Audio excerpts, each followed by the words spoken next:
Welcome to everyone who is listening. I am Andre himself, and from the name of this title, I am trying to fix WWE's women's division. Now, this is going to be the first video of many I'm planning on making. Right now, I'm trying to fix the main roster's women's division that includes both Raw, SmackDown, and the women's tag team division.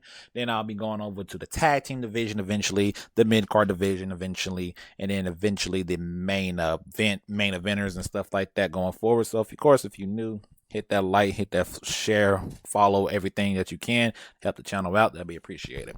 So I went to Monday Night Raw that came down here in Tulsa, Oklahoma. My fault, Tulsa, Oklahoma. And we had Monday Night Raw, and one of the things I noticed is that the lack of depth within the women's division is pretty noticeable. And depth, I mean, character wise, not talented wise. I think the rosters are talented. I feel like they're very talented with the rosters, but there's not enough people giving a crap, And with that being said, we have to fix that. So the first thing I wanted to do was focus on the women's division. And in the women's division, my ideal of fixing the women's tag team division. Let's start with the tag team division. The women's tag team division is a joke. It's always been a joke for a very, very long time. And this is my attempt to pretty much recreate the women's tag team division and how I would do it personally going forward. So first off, we're going to talk about the women's tag team titles. The women's tag team titles right now is being held by Dakota Kai and Io Shirai. To me, that's a mixed shift tag team that really doesn't have that many chemistry together, in my personal opinion. I feel like Damage Control in general really doesn't have that much chemistry as a tag team. And to fix all of that, I decided the first thing I would do for that tag team really is have them drop those tag team titles. Now you're thinking, okay, if you had them drop it to, who are you making them drop it to? Katana Chance and Katie Carter from NXT. They wore the NXT Women's Tag Team titles. They had just lost their tag team titles this past weekend at NXT. What was that? Vengeance Day? I want to say that was Vengeance Day or St. Patrick's. Whatever holiday that was. I mean, whatever takeover that was. So I would call them up, have them beat Damage Control and take over the women's tag team titles. They've done a great job down in NXT as the women's tag team champions. I was like, we might as well just recreate that and add them to the main roster in the first place and then take the titles off of Damage Control. I think that'd be the first thing you should do. Now, to build the new division, this is how you build the new division for this. First off, with them, that's one tag team. The second tag team will be calling up Toxic Attraction, Gigi Dolan, and JC Jane. Bring them up to the main roster and have them compete in the women's tag team division. That'll be the second tag team. So that's two tag teams right there. That's two coming from NXT alone right there. That's the first two. The third tag team, this is going to be a little bit of a stronger one. Not a little stronger one. It takes more.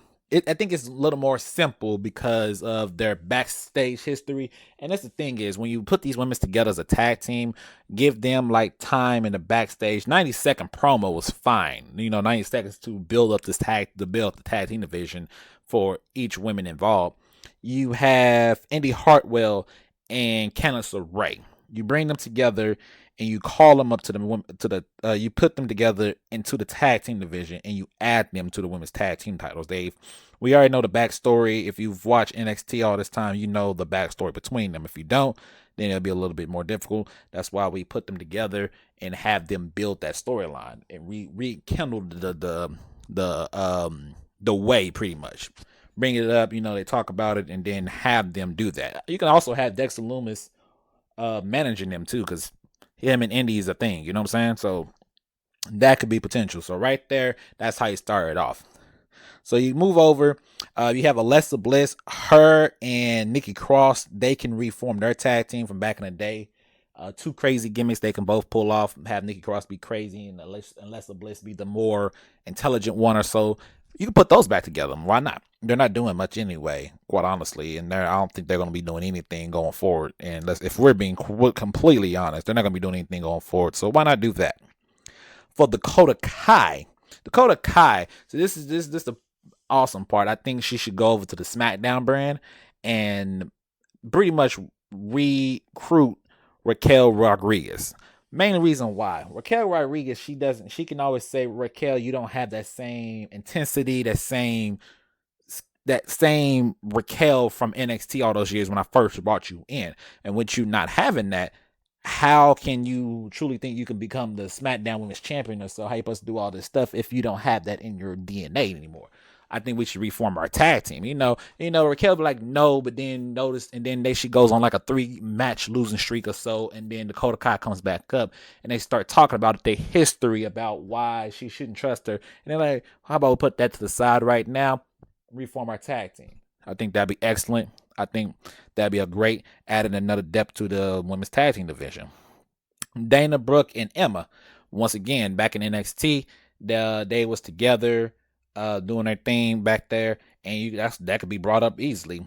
Emma brings up the fact that those two were running shop in NXT for a little while, and they didn't have the women's tag team titles then, but now that's there, we might as well go for it now.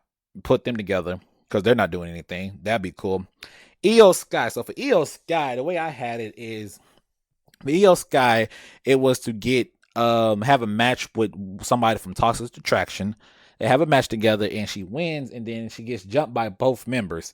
That leads to Zoe Stark from NXT getting called up, and her and Zoe Stark reformed their NXT tag team days because they was former women's NXT tag team champions themselves. Reform that group, they come together, and now they're together in the tag team division, and that helps bring in Zoe Stark and have her start off and on the main roster along with Io, so they can just do that for a little bit. And it has to be forever for them too. It could just be for now until people got used to Zoe Stark and stuff like that, and we can go forward with that, and then they can go back to being singles wrestlers or so. But that's from I think that would be excellent for those women to be together.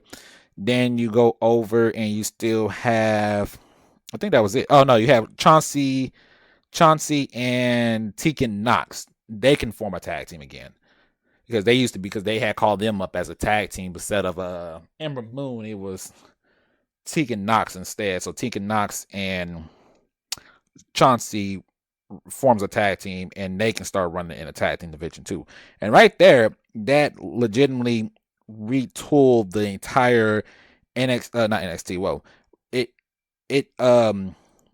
freshen up the women's tag team titles and the tag team division in general. And it's now there's legit tag teams, people that actually was a tag team and people that was actually former champions, and we can do that going forward. After that, and I know you're thinking, man, that leaves the main rosters kind of dry, doesn't it? It doesn't. It does not. It does not for the women, for the Raw and the SmackDown women's side of things. No, it doesn't. And to make sure it doesn't, from NXT, I will call up Ava Fire, Blair Davenport.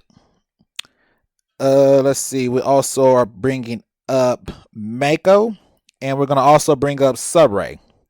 Those 4 women from the NXT brand will be all called up to Raw and SmackDown, 2 on one side, 2 on the other side, to keep the depth going on both sides of the Raw and SmackDown brand. Because you add those 4 women, and then you also still got Asuka, Bayley, Becky, Bianca, Carmella, Chelsea Green, Mia Yim, Piper Niven, Rhea Ripley, Tamina, and that was from the Raw side of things. And from the SmackDown side of things, eventually Aaliyah, of course B-Fab, Charlotte Flair, Lacey Evans, Liv Morgan, Natalya, Shayna Baszler, Sonya Deville, Xia Li, and Zelina Vega.